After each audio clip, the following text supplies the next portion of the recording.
So hello guys,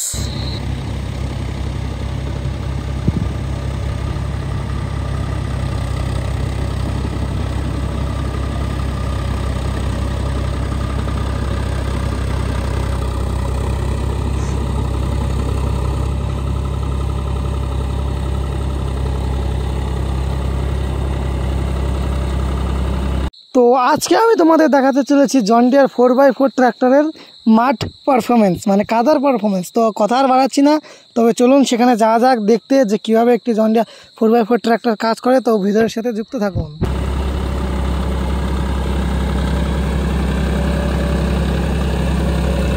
এটি হলো John Deere 5050ডির 4 wheel ড্রাইভের মডেল ডুয়েট ক্লাচের গাড়ি।